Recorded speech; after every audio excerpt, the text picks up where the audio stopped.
ಕರ್ತ ನಾಮಕ್ಕೆ ಕೋಟಿ ಮಹಿಮೆ ಉಂಟಾಗಲಿ. ನಾವು ಯಾವಾಗಲೂ ಕರ್ತನ ಸನ್ನಿಧಿಯಲ್ಲಿ ವಾಕ್ಯವನ್ನು ಧ್ಯಾನಿಸುವುದು ಒಂದು ಅನುಭವ. ಬಟ್ ಎಸ್ಪೆಷಲಿನು ತಿಂಗಳ ಮೊದಲನೇ ದಿವಸ ನಾವು ಧ್ಯಾನಿಸುವುದು ಅದು ಏನೋ not only just a word, ಒಂದು ಏನೋ ಒಂದು ವಾಗ್ದಾನದ ವಚನವನ್ನು ಕೇಳುವುದಕ್ಕೋಸ್ಕರವಾಗಿ ಅಲ್ಲ, ಆ ವಾಗ್ದಾನದ ವಚನದ ಒಳಗೆ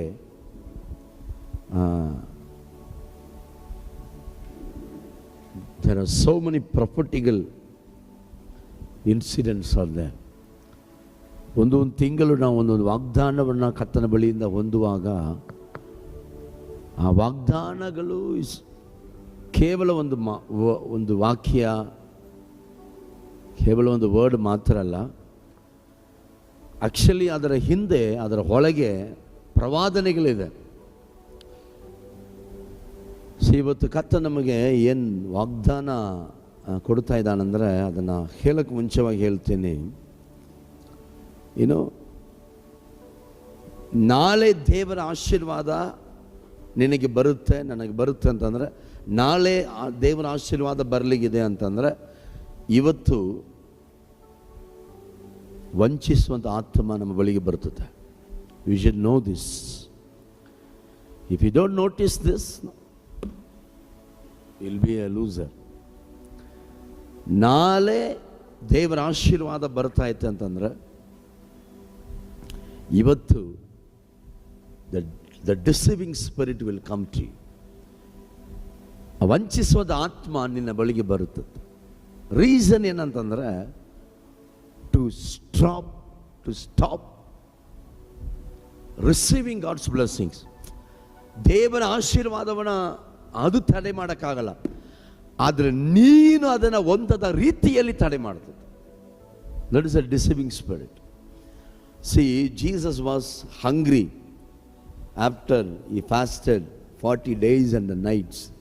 40 ದಿವಸಗಳು ರಾತ್ರಿ ಹಗಲು, 40 days 40 ರಾತ್ರಿ 40 ಹಗಲು ಪ್ರಾರ್ಥನೆ ಮಾಡಿದ ನಂತರ ಯೇಸುವಿಗೆ ಹಸಿವೆ ಆಯಿತು.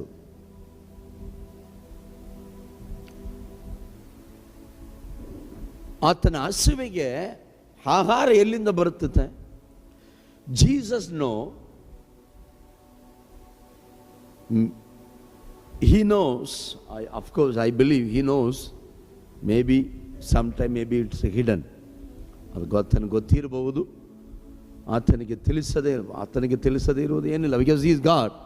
ನನಗೆ ಐ ಡೋಂಟ್ ನೋ. ಬಟ್ ನಾಳೆ ಆತನಿಗೆ ಹಸಿವಾಗ್ತಾ ಇತ್ತೆ, ಆತನಿಗೆ ಆಹಾರ ಪರಲೋಕದಿಂದ ಬರ್ತಾ ಇತ್ತು. ದೇವದೂತರುಗಳು ಆಹಾರ ತರ್ತಿದ್ದಾರೆ. ಈ ದೇವದೂತರುಗಳು ತರುವಂಥ ಆಹಾರ ಎಂಥದ್ದು ಅಂತಂದರೆ, ಒಂದು ದಿನ ಎಲಿಯನು ಭಾಳ ಅಸ್ವಸ್ಥನಾಗಿ ಸೋತು ಹೋದವನಾಗಿ ಎಲ್ಲವನ್ನ ಕಳ್ಕೊಂಡಿದ್ದೀನಿ ಅನ್ನುವಂಥ ಒಂದು ಸಿಚುವೇಶನ್ ಒಳಗೆ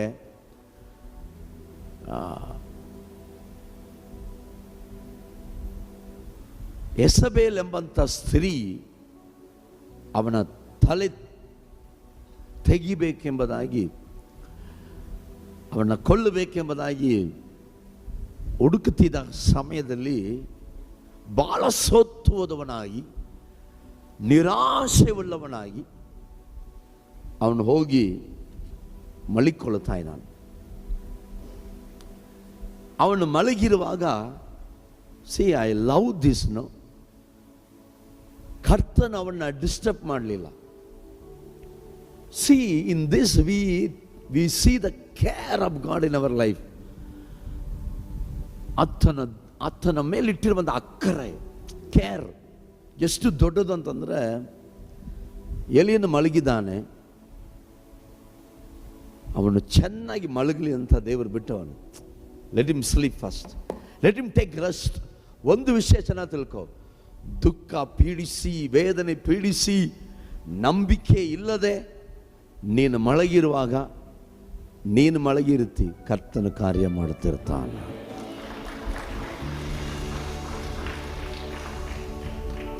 He was sleeping, ಮಲಗಿದ್ದಾನೆ. ದೇವರು ಅವನ್ನ ಡಿಸ್ಟರ್ಬ್ ಮಾಡಲಿಲ್ಲ. Then one angel of God came and wake him up. ಒಬ್ಬ ದೇವದೂತನು ಬಂದು ಎಲಿಯನ್ನ ಎಬ್ಬಿಸ್ತಾನೆ. ಎಲಿಯ ಎದ್ದೇಳು, ಗೆಡಪ್. ಎಲಿಯ ಎದ್ದು ನೋಡಿದ್ರೆ ಫ್ರೆಶ್ ಅಂಡ್ ಹಾಟ್, ಭಾಳ ಫ್ರೆಶ್ ಆಗಿ ಬಿಸಿ ಬಿಸಿಯಾಗಿ ಅಲ್ಲಿ ರೊಟ್ಟಿ ಇಡಲ್ಪಟ್ಟಿದೆ. ಈ ಸ್ಟಾರ್ಟೆಡ್ ಈಟಿಂಗ್, ಅದನ್ನು ರೊಟ್ಟಿನ ತಿಂತಾ ಇದ್ದಾನೆ. It's very seriously beautiful. ಅವನು ತಿಂತಾ ಇದ್ದಾನೆ. ಆ ರೊಟ್ಟಿಗೆ ಸಬ್ಜಿ ಇಲ್ಲ. Sometime we don't understand the way of the lord. ದೇವರು ನಮಗೆ ಕೆಲವು ಸಮಯ ಪೋಷಿಸುವಾಗ ಅದು ಫಾಸ್ಟಿಂಗೂ ಇರಲ್ಲ, ಫಾಸ್ಟಿಂಗ್ ಇಲ್ಲ ಅನ್ನೋಂತ ಹೇಳಕ್ಕೂ ಆಗಲ್ಲ. It's kind of that. He ate the bread, ಅದು ತಿಂತಾ ಇದ್ದಾನೆ.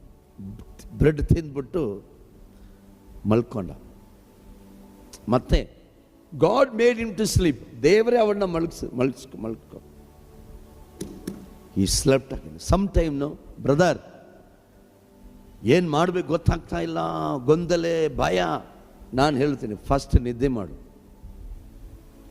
Seriously I am telling, first ನಿದ್ದೆ ಮಾಡು. ಯಾಕಂದರೆ ತನ್ನ ಪ್ರಿಯರಿಗೆ ಅದನ್ನು ನಿದ್ರೆಯಲ್ಲಿಯೂ ಆಮೇಲೆ ಹೇಳ್ತಾ ಇದ್ದೀರಾ. Hallelujah. I tell you, if you want to see, ನಾನು ಫಾಸ್ಟಿಂಗ್ ಮಾಡುವಾಗ ಅದು ಎಷ್ಟು ದಿನ, 2 ಡೇಸು 3 ಡೇಸು, ಎಷ್ಟು ದಿನ ನಾನು ಫಾಸ್ಟಿಂಗ್ ಮಾಡಿದನು. ನಾನು ಫಾಸ್ಟಿಂಗ್ ಮಾಡುವಾಗ ದೇವರು ನನಗೆ, ನಾನು ಬೆಳಗ್ಗೆ ಎದ್ದು ಸ್ನಾನ ಮಾಡಿ ರೆಡಿಯಾಗಿ ಒಳ್ಳೆ ಆರಾಧನೆ ಮಾಡ್ತೀನಿ, ವಾಕ್ಯ ಓದ್ತೀನಿ. ಆಮೇಲೆ ಅದು ಹಾಗೇ ಬೆಳಗ್ಗೆಯಿಂದ ಶುರು ಆಗುತ್ತಲ್ಲ, ಒಂದು 12 ಗಂಟೆ 1 ಗಂಟೆ ಬಂದಾಗ I will go to the deep sleep. ಭಾಳ ನಿದ್ರೆ ಅಂತಂದರೆ ಗಾಢ ನಿದ್ರೆಗೆ ಹೋಗ್ತೀನಿ. But some time I felt God made us to do that. ದೇವರೇ ನಮ್ಮನ್ನು ಹಾಗೆ ಮಳಿಕೊಳ್ಳುವಂತೆ ಮಾಡ್ತಾನೆ. ಸೊ he made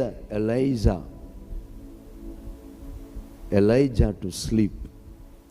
ಮತ್ತೆ ಮಲ್ಕೊಂಡ, ಚೆನ್ನಾಗಿ ನಿದ್ದೆ ಮಾಡಿದ. ಮತ್ತೆ ದೇವದೂತನ ತಟ್ಟಿ ಎಬ್ಬಿಸ್ತಾ ತಿನ್ನು ಇದನ್ನು. ಅದು ತಟ್ಟಿ ಎಬ್ಬಿಸಿ ಹೇಳ್ತಾ ಇದ್ದಾನೆ, ತಿನ್ನು, ನೀನು ಹೋಗಬೇಕಾದ ದೂರವು ಬಹು ದೂರ ಅಂದ. ಅವನು ಹೆಂಗೆ ಮಲಗಿದ್ದಾನಂತಂದರೆ, ಎಲ್ಲ ಕಳ್ಕೊಂಡಿದ್ದೀನಿ ಅಂತ ಮಲಗಿದ್ದಾನೆ, ಎಲ್ಲ ಮುಗಿದೋಯ್ತು ಅಂತ ಮಲಗಿದ್ದಾನೆ. ಮುಗಿದೋಯ್ತು ಅಂತ ಮಲಗಿರುವ ಕರ್ತನ ಹೇಳ್ತಾ ಇದ್ದಾನೆ, ಯಾರು ಹೇಳಿದ್ದು ಮುಗಿದೋಯ್ತು ಅಂತ ಹೇಳಿ, ನೀನು ಹೋಗಬೇಕಾದ ದೂರ ಬಹು ದೂರ ಅಂತ. ಎಷ್ಟು ಜನ ಆಮೇಲೆ ಹೇಳ್ತಾ ಇದ್ದೀರಿ ಅದನ್ನು? ಹಲ್ಲೆಲೂಯಾ. ಸೊ ವಾಟ್ ಹ್ಯಾಪನ್, ಅವನು ಆ ರೊಟ್ಟಿನ ತಿಂದ್ಬಿಟ್ಟು ಎದ್ದು ನಡೀತಾ ಇದ್ದಾನೆ. ಹೆಂಗೆ ನಡೀತಾ ಇದ್ದಾನೆ ಅಂತಂದರೆ, 40 ದಿವಸ ರಾತ್ರಿ 40 ದಿವಸ ಹಗಲು ರೆಸ್ಟೇ ಮಾಡಿಲ್ಲ. 40 ದಿವಸ ರಾತ್ರಿ 40 ದಿವಸ ಹಗಲು ಆ ರೊಟ್ಟಿಯನ್ನು ತಿಂದ್ಬಿಟ್ಟು ಅದು ಎಲ್ಲಿ ನಡೀತಾ ಇದ್ದಾನೆ? ಏನು ಮೈಸೂರು ರಸ್ತೆಯಲ್ಲಿ ನಡೆದನ? ಇವತ್ತು ಬೆಳಗ್ಗೆ ಇವತ್ತೆಲ್ಲ ಕೆಲವರು ಅದೇನು ಥ್ರೆಡ್ ಮಿಲ್ಲಲ್ಲಿ ನಡೀತಾರೆ ಮನೆ ಒಳಗಡೆ.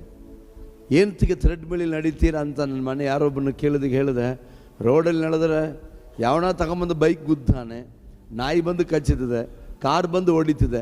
ಅದಕ್ಕೆ ಮನೆ ಒಳಗಡೆ ಏನು ಮಾಡೋದು? ಮಿಷಿನಲ್ಲಿ ಥ್ರೆಡ್ ಮಿಲ್ಲಲ್ಲಿ ನಡ್ಕೊಂಡು ಹೋಗೋದು. ಆದರೆ ಎಲಿಯನ್ನು ನಡೆದಿದ್ದು ರಸ್ತೆಯಲ್ಲೆಲ್ಲ ಥ್ರೆಡ್ ಮಿಲ್ಲಲ್ಲೆಲ್ಲ ಪರ್ವತಗಳ ಮೇಲೆ. Can you walk on the mountain easily brother? ನೀವು ಬೆಟ್ಟದ ಮೇಲೆ ಪರ್ವತದ ಮೇಲೆ ಈಸಿಯಾಗಿ ನಡೆಯೋಕ್ಕಾಗುತ್ತದ? ಅಲ್ಲಿ ಯಾರಾದರೂ ರೋಡ್ಗಳಿನ ಹಾಕಿದಾರ? 40 ದಿವಸ ರಾತ್ರಿ ಹಗಲು ಪರ್ವತದ ಮೇಲೆ ನಡೆದ. ಯಾವ ಶಕ್ತಿಯಿಂದ ಅಂತ ಕೇಳ್ತಾ ಇದ್ದೀರಾ? ಪರಲೋಕದಿಂದ ಇಳಿದು ಬಂದಿರುವಂಥ ರೊಟ್ಟಿ. ಯೇಸು ಹೇಳಿದನು, ನನ್ನ ತಂದೆಯ ಚಿತ್ತವನ್ನು ಮಾಡುವುದೇ ನನಗೆ ಆಹಾರವಾಗಿದೆ. ಆಮೇಲೆ ಯೇಸು ಹಸುವಾದಾಗ ಆತನಿಗೆ ರೊಟ್ಟಿ ಎಲ್ಲಿಂದ ಬರುತ್ತದೆ ಅಂತಂದ್ರೆ ಆಕಾಶದಿಂದ, ದೇವರ ಸನ್ನಿಧಿಯಿಂದ ರೊಟ್ಟಿ ಬರ್ತಾ ಇತ್ತು. ಆ ರೊಟ್ಟಿ ಎಂಥದಂತಂದ್ರೆ, ಆ ರೊಟ್ಟಿಯನ್ನು ತಿಂದರ ಮಾತ್ರನೇ ಹೇಗೆ 40 ದಿವಸ ರಾತ್ರಿ ಆಗಲು ದಮ್ ಕಟ್ಕೊಂಡು ಬಳಗಿನ ತಿಳಿದು ಸೋತು ಹೋಗದೆ ಪರ್ವತಗಳ ಮೇಲೆ ಎಲಿಯು ನಡೆದನೋ, ಅದೇ ರೀತಿಯಾಗಿ ಆ ಪರಲೋಕದಿಂದ ಇಳಿದು ಬರುವಂತಹ ರೊಟ್ಟಿಯಿಂದಲೇ ಯೇಸು ಕ್ರಿಸ್ತನು ಶಿಲುಬೆ ಹೋರಕ್ಕಾಗುವುದು, ಶಿಲುಬೆಯ ಮರವನ್ನು ಹೊತ್ಕೊಂಡು ಹೋಗಕ್ಕಾಗುವುದು. ಇಡೀ ರಾತ್ರಿ ನಿದ್ದೆ ಇಲ್ಲದಿದ್ರೂ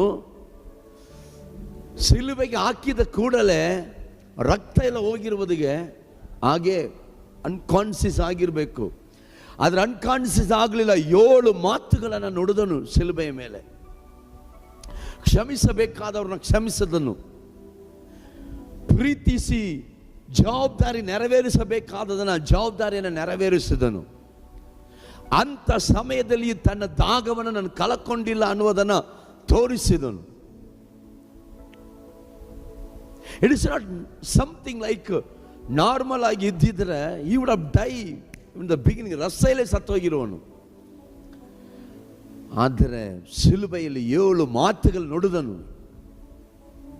ತಂದೆಗೆ ಶಬ್ದವಾಗಿ ಕೂಗಿದನು, ಏಲಿ ಏಲಿ ಲಾಮ ಸಬಕ್ತಾನಿ, ನಾನು ಯಾಕೆ ಕೈ ಬಿಟ್ಟಿದ್ದಿ?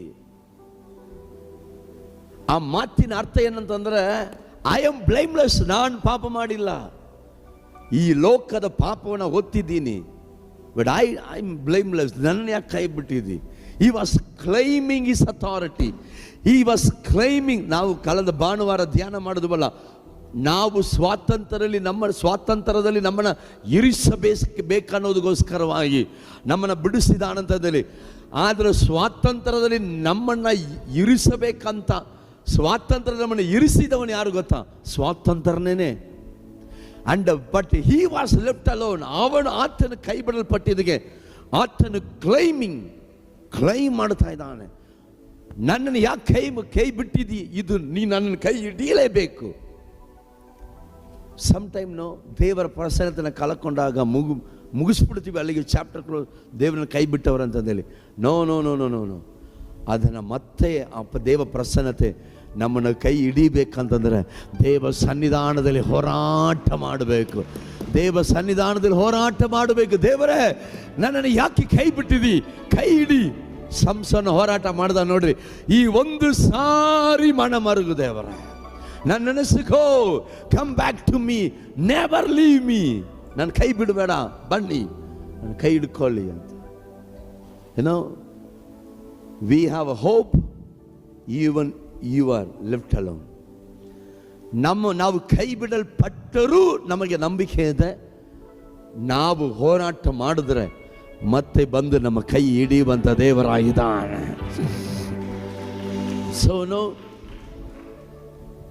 ಅಂಥ ಬಲ ಯೇಸು ಶಿಲುಬೆಯ ಮೇಲೆ ಎಲ್ಲ ಮುಗಿಸಿ ತೀರಿತ್ತು, ನಾನು ಪ್ರಾಣ ಒಪ್ಪಿಸ್ಕೊಡ್ತೀನಿ ಅಂತ. ಯೇಸು ಇವತ್ತು ಅನೇಕರು ತನ್ನ ಪ್ರಾಣವನ್ನು ಯಾರ್ಯಾರಿಗೂ ಒಪ್ಪಿಸ್ಕೊಡ್ತಾರೆ, ಯಾವ್ಯಾವ್ದಿಗೆ ಒಪ್ಪಿಸ್ಕೊಡ್ತಾರೆ. ಯೇಸು ಪ್ರಾಣವನ್ನು ತಂದೆಯ ಕೈಯಲ್ಲಿ ಒಪ್ಪಿಸಿಕೊಟ್ಟನು. Complete the perfect life, completed life. ಕೊರತೆ ಜೀವಿತ ಅಲ್ಲ, ಎಲ್ಲ ಮಾಡಿ ಮುಗಿಸಿ, ಒಂದು ಕೊರತೆ ಇಲ್ಲ, ಎಲ್ಲ ಮಾಡಿ ಮುಗಿಸಿ ತಂದೆ ಕೈಗೆ. ಇಷ್ಟು ಬಲ ಆತನಿಗೆ ಎಲ್ಲಿಂದ ಬಂತು ಅಂತಂದ್ರೆ, ಜೊತೆ ಇದ್ದಂಥ ಮಾರ್ತಲು ಮರಿಯಲು ಕೊಟ್ಟಿರುವ ರೊಟ್ಟಿಯಲ್ಲಿ ಅಲ್ಲ, ಪರಲೋಕದಿಂದ ಇಳಿದು ಬಂದಿದಂಥ ರೊಟ್ಟಿ. ಆಮೇಲೆ ಪರಲೋಕದಿಂದ ಇಳಿದು ಬರುವಂಥ ದೇವರ ಚಿತ್ತ ನಿನ್ನನ್ನು ಪರ್ವತದಲ್ಲಿ ಬಿಟ್ಟರು ನಿನ್ನನ್ನು ಜಯಶಾಲಿಯಾಗಿ ಮಾಡುತ್ತದೆ. ಶಿಲುಬೆಗೆ ಏರಿಸಿದ್ರು ನಿನ್ನ ಜಯಶಾಲಿಯಾಗಿ ಮಾಡುತ್ತದೆ. ಜನಾಮನ್ ಹೇಳ್ತಾ ಇದ್ದೀರಾ ಬ್ರದರ್? ನಿಮ್ಮ ಲೈಫ್ನಲ್ಲಿ ಫೇಲಿಯರ್ ಇಲ್ಲದಿರುವಂಥ ಒಂದು ಲೈಫ್ ನೀವು ಕಾಣಬೇಕಂತಂದ್ರೆ ಇಟ್ ಈಸ್ ಪಾಸಿಬಲ್. ಫೇಲಿಯರೇ ಇಲ್ಲ ಬ್ರದರ್. ಎಷ್ಟೋ ಶೋಧನೆ ಬಂತು, ಹೋರಾಟ ಬಂತು, ಬೀಳುವಿಕೆ ಬಂತು, ಕೈ ಬಿಡಲ್ಪಟ್ಟಂಥ ಪರಿಸ್ಥಿತಿ ಬಂತು, ಆದರೂ ನನ್ನ ಲೈಫ್ ಫೇಲ್ ಆಗಲಿಲ್ಲ. I have done, I succeed ಅಂತ ನೀನು ಹೇಳಕ್ಕೆ ಸಾಧ್ಯತೆ ಇದೆ. ಅದಕ್ಕೆ ಏನು ಮಾಡಬೇಕು ಗೊತ್ತಾ? ಪರಲೋಕದಿಂದ ಇಳಿದು ಬರುವಂಥದ್ದು ನೀನು ಕಳಕೊಳ್ಳದೆ ಇರಬೇಕು. ಅದು ಯಾವುದೇ ಆಗಲಿ, ಅದು ಕೆಲಸ ದೇವರ ಚಿತ್ತದ, ಬಿಸ್ನೆಸ್ ದೇವರ ಚಿತ್ತ, ಮದುವೆ ದೇವರ ಚಿತ್ತ, ಸೇವೆ ದೇವರ ಚಿತ್ತ, ಸೇವೆ ಸ್ಥಳ ದೇವರ ಚಿತ್ತ.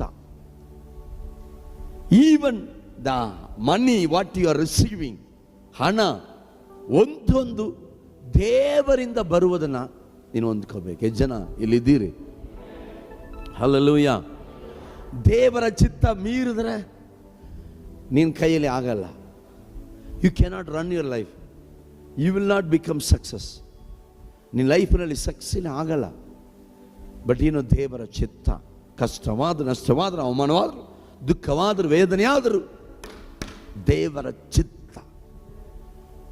ಸೊ ನಾಳೆ ದೇವರ ಆಶೀರ್ವಾದ ಬರ್ತದಂತಂದ್ರೆ ಇವತ್ತು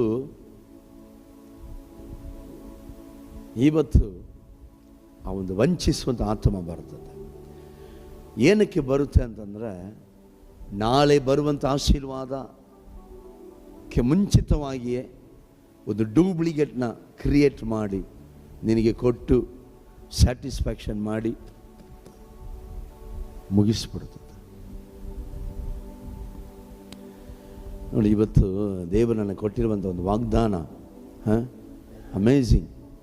ಟ್ರೂಲಿ ಈ ತಿಂಗಳಿಗೆ ಕರ್ತನು ಕೊಟ್ಟಿರುವಂಥ ಒಂದು ವಾಗ್ದಾನ, ಜ್ಞಾನೋಕ್ತಿಗಳು 3ನೇ ಅಧ್ಯಾಯ 9-10 ವಚನ ಓದಿಕೊಳ್ಳುವ.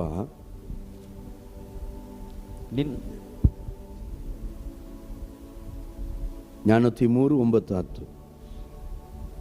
ನಿನ್ನ ಆದಾಯದಿಂದಲೂ ಬೆಳೆಯ ಪ್ರಥಮ ಫಲದಿಂದಲೂ ಯೆಹೋವನನ್ನು ಸನ್ಮಾನಿಸು. ಹೀಗೆ ಮಾಡಿದರೆ ನಿನ್ನ ಕಣಜಗಳು ಸಮೃದ್ಧಿಯಿಂದ ತುಂಬುವುದು. ಯಜಮಾನನು ಹೇಳ್ತಾ ಇದೆ, ತೊಟ್ಟಿಗಳಲ್ಲಿ ದ್ರಾಕ್ಷಾರಸವು ತುಂಬಿ ತುಳುಕುವುದು. ತೊಟ್ಟಿಯಲ್ಲಿ ದ್ರಾಕ್ಷಾರಸವು. ಗಮನಿಸಿ, ಕರ್ತನು ಇವತ್ತು ನಮಗೆ ಕೊಡುವಂಥ ಒಂದು ವಾಗ್ದಾನ ಏನಂತಂದ್ರೆ, ನಿನ್ನ ಕಣಜಗಳು ತುಂಬುತ್ತದೆ. ಆಮೇಲೆ ಇನ್ನೊಂದು ಸಾರಿ ಓದಿಕೊಳ್ಳುವ ವಚನವನ್ನು. ನಿನ್ನ ಆದಾಯದಿಂದಲೂ ಬೆಳೆಯ ಪ್ರಥಮ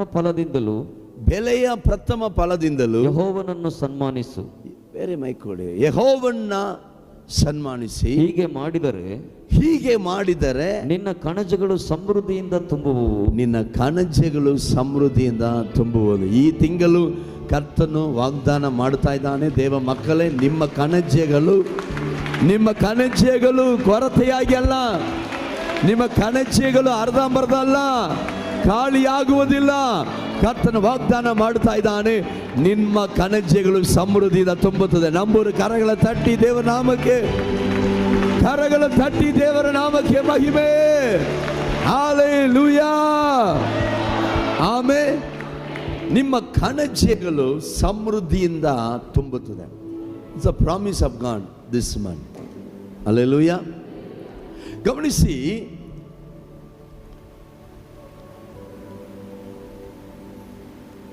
ಈ ಕಣಜಗಳು, ನಮ್ಮ ಕಣಜಗಳು ಸಮೃದ್ಧಿನ ತುಂಬುತ್ತದೆ. ಒಬ್ಬೊಬ್ಬರಿಗೆ ಒಂದೊಂದು ರೀತಿಯಾಗಿ ಕಣಜಗಳು ಇರ್ತದಲ್ಲ. ಲೈಕ್ ನಾನು ಸೇವ್ ಮಾಡ್ತೀನಿ, ನೀವು ಕೆಲಸ ಮಾಡ್ತೀರಿ, ನೀವು ಓನ್ ಬಿಸ್ನೆಸ್ ಮಾಡ್ತೀರಿ, ಎಲ್ಲ ಓನ್ ಬಿಸ್ನೆಸ್ಗಳು ಮಾಡ್ತೀರಿ. ಬಟ್ ಏನಂತಂದರೆ, ನಮ್ಮ ಕಣಜಗಳು ಪ್ರತಿಯೊಬ್ಬರಿಗೂ ಈ ವಾಗ್ದಾನ ನೆರವೇರ್ತದೆ. ನಿನ್ನ ಕಣಜಗಳು ಪ್ರತಿಯೊಬ್ಬರಿಗೂ ವಿ ಹ್ಯಾವ್ ಟ್ರೆಷರ್ಸ್. ನಮ್ಮ ಪ್ರತಿಯೊಬ್ಬರಿಗೂ ಏನಿದೆ, ಒಂದೊಂದು ಕಣಜ ಇದೆಯಲ್ವಾ. ಕಣಜ ಅಂತಂದ್ರೆ ಏನೇಳಿ, ಗೋಡೌನ್. ನಮ್ಮದು ಅಕೌಂಟು ಒಂದು ಗೋಡೌನು, ಬ್ಯಾಂಕ್ ಅಕೌಂಟು ಒಂದು ಗೋಡೌನು, ಪರ್ಸು ಒಂದು ಗೋಡೌನು, ಬೀರೋ ಒಂದು ಗೋಡೌನು, ಅಕ್ಕಿ ಡಬ್ಬ ಕೂಡ ಒಂದು ಗೋಡೌನೆ. ಯಾಕೆ ಈವನ್ ಬೈಕಲ್ಲಿರುವಂಥ ಪೆಟ್ರೋಲ್ ಟ್ಯಾಂಕ್ ಕೂಡ ಏನದು ಗೋಡೌನು. ಸೀರಿಯಸ್ ಆಗಿ ಈಗ ನನಗೆಲ್ಲ ನನ್ನ ಕಾರಲ್ಲಿ ಡೀಸೆಲ್ ಪೆಟ್ರೋಲ್ ತುಂಬಿರಬೇಕು, ಇಲ್ದಿದ್ರೆ ನಮ್ಮ ಸೇವಿಗೆ ಹೆಂಗೆ ಹೋಗೋದು ಏನೋ. ಸಮ್ ಟೈಮೆಲ್ಲ ಈ 1000 ರೂಪಾಯಿಗೆ ಡೀಸೆಲ್ ಹಾಕುವಾಗ, ಅಯ್ಯೋ ದೇವರೇ, ಇದೆಲ್ಲ ಬೇಡ, ಫುಲ್ ಟ್ಯಾಂಕ್. ಸೊ ವಾಕ್ಯ ಹೇಳುತ್ತೆ, ಎವ್ರಿಬಡಿ, ಎಲ್ಲರಿಗೂ ಕಣಜಗಳಿದೆ. ಕಣಜ ಇಲ್ಲದಿರೋರು ಯಾರು ಇಲ್ಲ. ಈವನ್ ಸ್ಟೂಡೆಂಟ್ಸ್ಗಳು ಕೂಡ ಇದೆ. ಕರ್ತನು ವಾಗ್ದಾನ ಮಾಡ್ತಾ ಇದೆ. ನಿನ್ನ ಸಾಮರ್ಥ್ಯ ಅಲ್ಲ, ಪರಿಸ್ಥಿತಿ ನೋಡಿ ಹೇಳ್ತಾ ಇಲ್ಲ. ಕರ್ತನು ತನ್ನ ಭುಜಬಲದ ಮೇಲೆ ಆಧಾರವಾಗಿ, ಪರಿಸ್ಥಿತಿಗಳ ಮೇಲೆ ಅಲ್ಲ, ಪರಿಸ್ಥಿತಿ ನೋಡಿ ಅಲ್ಲ, ಜನ ನೋಡಿ ಅಲ್ಲ, ನಿನ್ನ ಸಿಟ್ಯುವೇಶನ್, ನಿನ್ನ ವರಮಾನ, ನಿನ್ನ ಕೆಲಸ, ನಿನಗೆ ಪಕ್ಕದಲ್ಲಿರುವಂಥ ಜನ ಸಹಾಯ ಮಾಡುತ್ತಾ ಇದ್ದಾರೆ ಮಾಡುತ್ತಾ ಇಲ್ಲ, ಇದರ ಮೇಲೆ ಆಧಾರವಾಗಿ ಅಲ್ಲ, ಆತನ ಭುಜಬಲದ ಮೇಲೆ ಆಧಾರವಾಗಿ ಆತನು ಹೇಳುತ್ತಿದ್ದಾನೆ, ನಿನ್ನ ಕನಸುಗಳು ಸಂಪೂರ್ಣವಾಗಿ ತುಂಬುತ್ತದೆ. ನಂಬುವವರು ಚಪ್ಪಾಳೆ ಹೊಡೀರಿ, ಚಪ್ಪಾಳೆ ತಟ್ಟಿರಿ. ನಿನ್ನ ಕನಸುಗಳು ಸಂಪೂರ್ಣತೆಯಿಂದ ತುಂಬುತ್ತದೆ. ಹಲ್ಲೆಲೂಯಾ. ಬಟ್ ಈ ಕನಸುಗಳನ್ನ ಕರ್ತನು ಹೇಗೆ ತುಂಬಿಸ್ತಾನಂತಂದ್ರೆ, ಓದಿಕೊಳ್ಳುವ ಜ್ಞಾನೋತಿ 8:20-21 ವಚನವನ್ನು ಓದಿಕೊಳ್ಳುವ. ಈ ಕನಸುಗಳು ಹೇಗೆ ತುಂಬುತ್ತದೆ ಅಂತಂದ್ರೆ, ನಾನು ಹಿಡಿದಿರುವ ದಾರಿಯು ನೀತಿಯೇ, ನಾನು ಹಿಡಿದಿರುವ ದಾರಿ ನೀತಿಯೇ, ನ್ಯಾಯ ಮಾರ್ಗಗಳಲ್ಲಿ ನಡೆಯುತ್ತೇನೆ, ನ್ಯಾಯ ಮಾರ್ಗಗಳಲ್ಲಿ ನಡೆಯುತ್ತೇನೆ. ಹೀಗಿರಲು ನನ್ನನ್ನು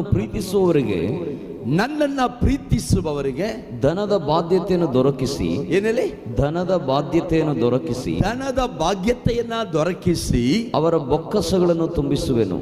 ಅವರ ಬೊಕ್ಕಸಗಳನ್ನ ತುಂಬಿಸುವೆನು. ಗಮನಿಸಿ, ಇಲ್ಲಿ ನಮ್ಮ ಬೊಕ್ಕಸಗಳನ್ನ, ಧನದ ಭಾಗ್ಯತೆಯನ್ನ ಏನ್ ಮಾಡುತ್ತಾನಂತ, ತೊರೆದು ಅಲ್ವೇ, ದೊರಕಿಸಿ, ದಾಟದ ಬೊಕ್ಕಸಗಳನ್ನು ದೊರಕಿಸಿ ನಮ್ಮ ಕನಸುಗಳನ್ನು ಆತನು ತುಂಬಿಸುತ್ತಾನಂತೆ. ಈ ದೇವರ ಬೊಕ್ಕಸಗಳನ್ನು ತೆರೀಬೇಕು, ನಮ್ಮ ಕನಸುಗಳನ್ನು ತುಂಬಿಸಬೇಕಂತಂದ್ರೆ, ಆ ತುಂಬಿಸಕ್ಕೆ ಆತನು ಏನು ಮಾಡ್ತಾನಂತೆ, ನಮ್ಮನ್ನು ನೀತಿಯ ಮಾರ್ಗದಲ್ಲಿ ನಡೆಸುತ್ತಾನಂತೆ. ಯಾಕಂತಂದ್ರೆ ಅನೀತಿಯ ಮಾರ್ಗದಲ್ಲಿ ನಡೆಯುವವರಿಗೆ, ಎರಡು ಮಾರ್ಗದಲ್ಲಿ ನಡೆಯುವವರಿಗೆ, ಕಳ್ಳತನವಾಗಿ ನಡೆಯುವವರಿಗೆ ಬೊಕ್ಕಸತ ದಾನದ ಆಶೀರ್ವಾದ ಬರಲ್ಲ. ದೇವರ ಮಾರ್ಗ ಬಿಟ್ಟು ಬೇರೆ ಮಾರ್ಗದಲ್ಲಿ ನಡೆಯೋಕ್ಕೆ ಶುರು ಮಾಡಿದ ತಕ್ಷಣ ನಾನೇ ನೋಡ್ತೀನಲ್ಲ, ಒಬ್ಬೊಬ್ಬರ ಗತಿ ಎಲ್ಲಿಂದ ಎಲ್ಲಿಗೆ ಬರ್ತಾರಂತಂತೇಳಿ ಬರಲ್ಲ. ಮತ್ತೆ ವಚನವನ್ನು ಓದಿಕೊಳ್ಳುವ, ಬ್ಯೂಟಿಫುಲ್ ವರ್ಡ್. ನಾನು ಹಿಡಿದಿರುವ ದಾರಿಯು ನೀತಿಯೇ, ನಾನು ಹಿಡಿದಿರುವ ದಾರಿ ನೀತಿಯೇ, ನ್ಯಾಯ ಮಾರ್ಗಗಳಲ್ಲಿ ನಡೆಯುತ್ತೇನೆ. ಹೀಗಿರಲು ನನ್ನನ್ನು ಪ್ರೀತಿಸುವವರಿಗೆ ಧನದ ಬಾಧ್ಯತೆಯನ್ನು ದೊರಕಿಸಿ ಅವರ ಬೊಕ್ಕಸಗಳನ್ನು ತುಂಬಿಸುವೆನು. ಗಮನಿಸ್ತೀರಾ? ನಮ್ಮ ಬೊಕ್ಕಸಗಳನ್ನ ತುಂಬಿಸಕ್ಕೆ, ನಮ್ಮ ಕನಸುಗಳನ್ನ ತುಂಬಿಸಕ್ಕೆ ಧನದ ಆಶೀರ್ವಾದ ನಮಗೆ ಕೊಡುವುದಕ್ಕೆ ಆತನು ಇಟ್ಟಿರುವಂಥ ಮಾರ್ಗ ಏನಂತಂದ್ರೆ, ಆತನು ನಮ್ಮನ್ನು ನೀತಿಯ ಮಾರ್ಗದಲ್ಲಿ ನಡೆಸುತ್ತಾನೆ. ಅನೀತಿಯ ಮಾರ್ಗದಲ್ಲಿ ನಡೆದು ನೋಡ್ರಿ, ತಪ್ಪಾದ ಮಾರ್ಗದಲ್ಲಿ ನಡೆದು ನೋಡ್ರಿ. ನಮ್ಮ ಸಭೆಯಲ್ಲಿ ನಾವು ನೋಡ್ಲಿಲ್ವಾ? ಎಷ್ಟು ಜನ ಚೆನ್ನಾಗಿದ್ದ ಮೇಲೆ ಮಾರ್ಗ ತಪ್ಪಿ ನಡೆದು ಅದನ್ನೆಲ್ಲ ಕಳ್ಕೊಂಡು ಏನಿಲ್ಲದೆ ಬಂದವರು ಎಷ್ಟು ಜನ ನೋಡಿದ್ದೀವಿ ನಾವು. ನೋಡಿದ್ದೀರಲ್ವಾ? ನೀವೇ ಎಷ್ಟು ಸಾರಿ ಆ ಥರ ಅನುಭವಿಸಿರ್ತೀವಿ. ಸ್ವಲ್ಪ ದಾರಿ ಬಿಟ್ಟು ಆಗಲಿ ಹೋದಾಗ ಒದೆ ತಿಂದಿಲ್ವ? ಧನದ ಬೊಕ್ಕಸ ಆತನ ತೆರೆಯಬೇಕಂದ್ರೆ ಆತ ನಮ್ಮ ನಡೆಸುವುದು ನೀತಿಯ ಮಾರ್ಗ. ಬಟ್ ನಾನು ನೀತಿಯ ಮಾರ್ಗದಲ್ಲಿ ನಡೆಯಬೇಕು, ನಡೆದರೆ ನನಗೆ ಧನದ ಬೊಕ್ಕಸವನ್ನು ಆತನ ತೆರೆಯುತ್ತಾನೆ, ಆಶೀರ್ವಾದಗಳನ್ನ ಆತನ ಕೊಡುತ್ತಾನೆ. ನನ್ನ ಕೊರತೆ.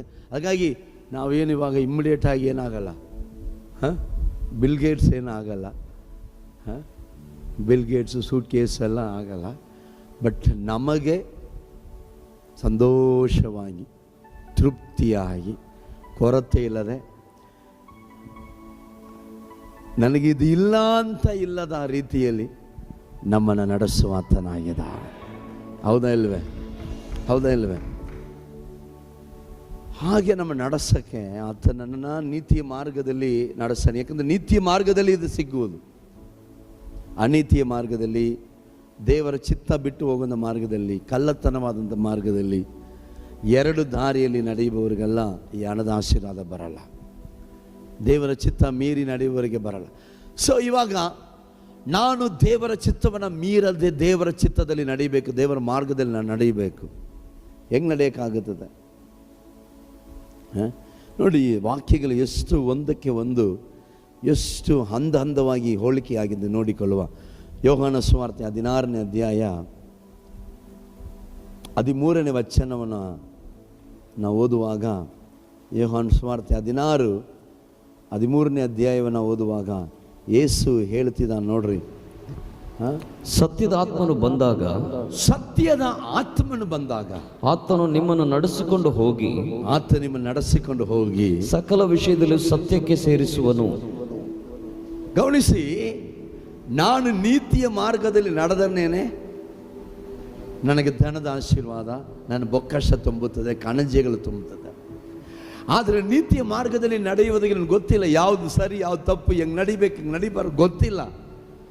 ಅದಕ್ಕೆ ಸತ್ಯದ ಆತ್ಮನು, ನಾವು ನಡೆಯಬೇಕಾಗಿಲ್ಲ, ಆ ಆತ್ಮನೇ ನಮ್ಮನ್ನು ಸತ್ಯದ ಮಾರ್ಗದಲ್ಲಿ ನಡೆಸಿಕೊಂಡು ಹೋಗುವ ಆತನಾಗಿದ್ದಾನೆ.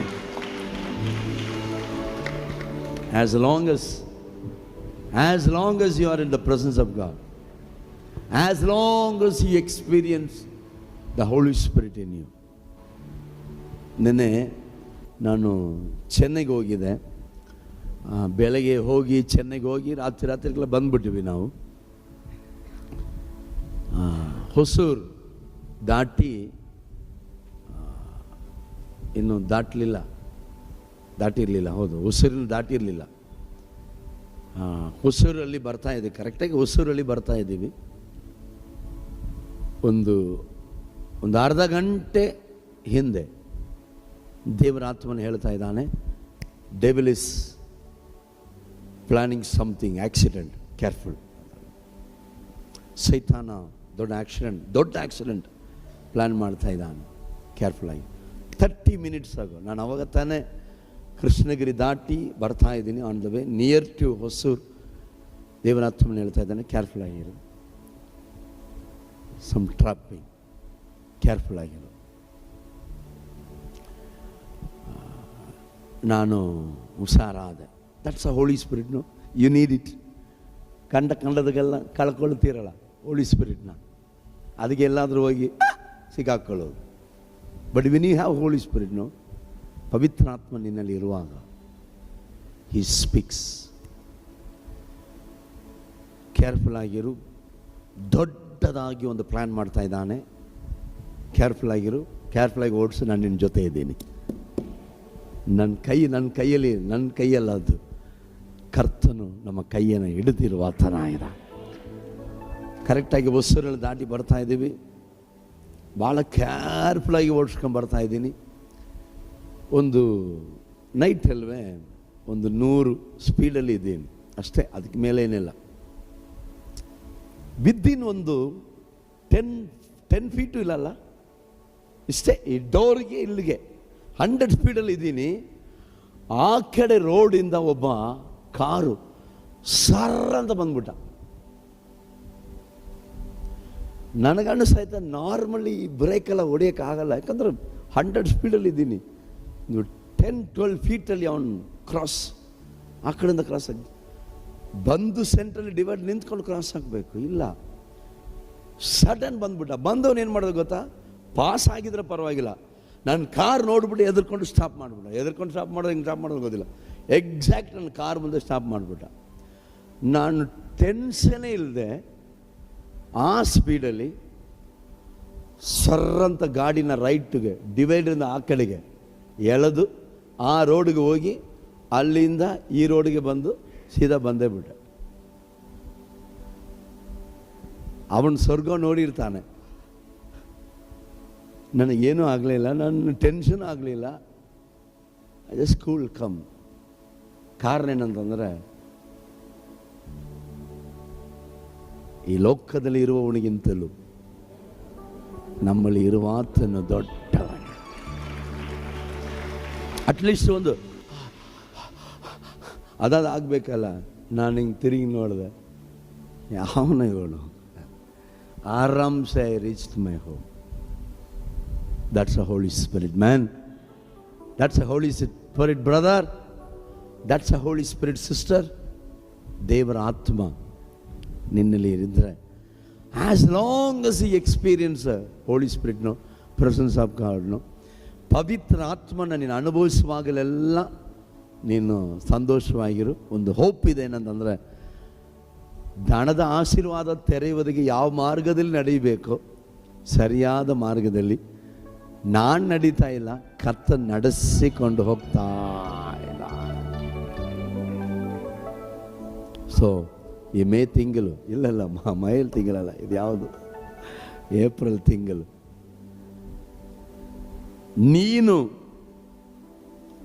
ದಣದ ಬೊಕ್ಕಶ ನಿನಗೆ ತೆರೀಬೇಕು ಅಂದರೆ ನೀನು ನೀತಿ ಮಾರ್ಗದಲ್ಲಿ ನಡೀಬೇಕು. ನಿನ್ನ ಕಣಜಗಳು ತುಂಬಬೇಕಂದ್ರೆ ನೀತಿ ಮಾರ್ಗದಲ್ಲಿ ನಡೀಬೇಕು. ಆ ನೀತಿ ಮಾರ್ಗ ಯಾವುದು ಎತ್ತ ಅಂತ ನಿನಗೆ ಗೊತ್ತಿಲ್ಲ, ಬಟ್ ನೀನು ನಡೆಸುವ ಆತ್ಮನು ದೇವರ ಆತ್ಮನು. ಆ ಆತ್ಮನಲ್ಲಿ ಇರು, ಆತ್ಮನ ಕಳ್ಕೊಳ್ಳಬೇಡ. ಆ ಆತ್ಮನ ಅನುದಿನವೂ ಕಾಪಾಡಿಕೋ. ಆ ಆತ್ಮನ ಇಲ್ಲದೆ ಎಲ್ಲೂ ಹೋಗಬೇಡ. ಕಷ್ಟವಾದರೂ, ದುಃಖವಾದರೂ, ನೋವಾದರೂ, ಬಲಹೀನವಾದ್ರೂ, ಅವಮಾನವಾದರೂ, ನಿಂದೆ ಆದರೂ, ನಷ್ಟವಾದ್ರೂ, ಎಂಥದಾದ್ರೂ ಅವುಗಳೆಲ್ಲ ಬರುವಾಗ ನನಗೆ ಅಭಿಷೇಕ ಬೇಡ, ಅದೆಲ್ಲ ಈ ಅರ್ಧಂಬರ್ಧ ವಿಶ್ವಾಸಿಗಳು ಮಾಡೋ ಕೆಲಸ. ಆದರೆ ನೋವಾಗುವಾಗಲೇ ಆತನಿಗೆ ಇನ್ನೂ ಹತ್ತಿರಗೆ ಹೋಗಬೇಕು. ಅವಮಾನ ಆಗುವಾಗಲೇ ಇನ್ನೂ ಹತ್ತಿರಗೆ ಹೋಗಬೇಕು. ನಷ್ಟ ಆದಾಗಲೇ ಇನ್ನು ಬೇಗ ಓಡಿ ಹೋಗಿ, ಅಪ್ಪ